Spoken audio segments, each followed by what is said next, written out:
a big pay-per-view card for UFC 294. It is going to be a stacked card. I'm not even going to talk about any fights that are on the early prelim or regular prelims. I am going straight to the main card because it's just so many good ones. Starting off with Magomed Ankalaev versus Johnny Walker. Now, I just saw Johnny Walker in Charlotte for UFC Charlotte back in May where he beat Anthony Smith and was looking great. Now, giving you some stats, Johnny, he likes to win his fights. About 75% of them he wins by knockout. For Magomed, it's about 50-50 on whether it's knockout or by decision. So, Johnny here lately, he's on a 3-fight win streak. Magomed, he's on a 9-fight win streak. However, he last fought back in December of 2022. Johnny, like I said, he just fought in May. So, I think momentum's definitely a thing. It is for a lot of athletes, and it's the same way with fighters. So Johnny does have that going for him. Also, he's got a 7-inch reach advantage over Magomed. That never hurts either when you like to knock people out, and I think that's what's going to happen with this one. Give me Johnny, even though he's an underdog, give me Johnny for, hey, why not a knockout in this one? Next up are two fights that have last-minute opponents, one that's real last-minute, and I'm really going to try to use my head instead of my heart, but I do struggle when I am picking fights because I have a lot of respect, especially for these vets that are fighting. And the first one I'm talking about is Kamaru Usman versus Khamzat Chimaev. I have so much respect for Usman. I know it took a lot out of him to take that Edwards fight again and lose twice to Leon Edwards, but he was so respectful to Edwards and how skillful he was. You can't not respect him for this. So he gave total props to Leon Edwards for both of those fights. However, I do wonder if it did something for him mentally.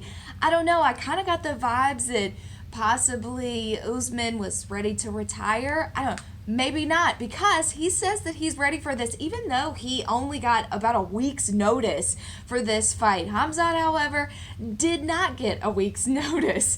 These two guys, Usman, he wants to either knock his opponents out or let it go to decision. It's about 50-50 with his wins when it goes to that.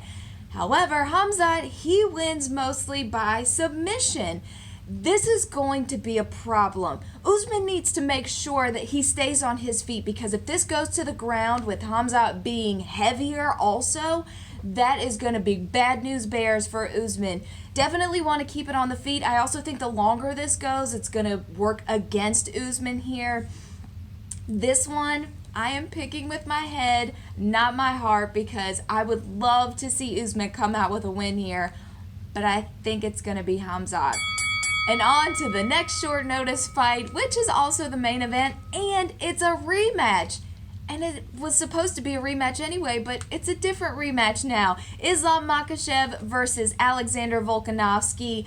I love some Volkanovski. He had 3 weeks instead of Usman's 1 week notice. He had a few weeks to prepare for this fight. It was supposed to be Charles Oliveira, and now there's some tea being spilled that Charles, he said that he had a bad, nasty cut that is preventing him from doing this rematch with Islam.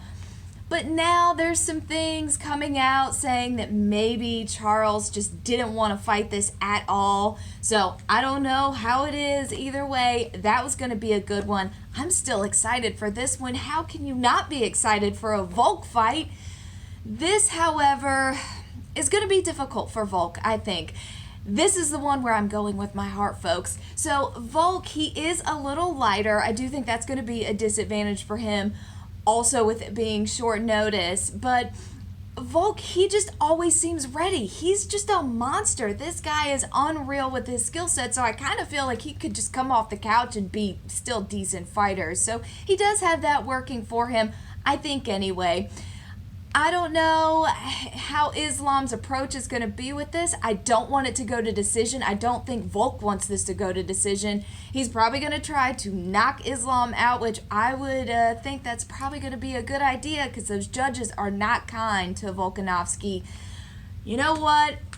I know Volk is an underdog in this, but sometimes I just love taking underdogs, so give me Volk for this main event. You let me know what you think. Like, subscribe, comment. I love watching these fights and also seeing what you're thinking, so follow me on Twitter. We can kind of watch this pay-per-view together. This card is going to be so good. I cannot wait for this one. But let me know the fights that you're interested in. How do you think these are going to go? Because these fights in particular with these last-minute opponents, I don't know how it's going to go. I don't know if it's going to work in their favor that they didn't have enough time to prepare for this, so they can't mentally psych themselves up, or is it going to be a disadvantage because it's last minute? I don't know. You let me know what you think, but either way, I am excited for this pay-per-view during spooky season, so let's get it. Knockout Low!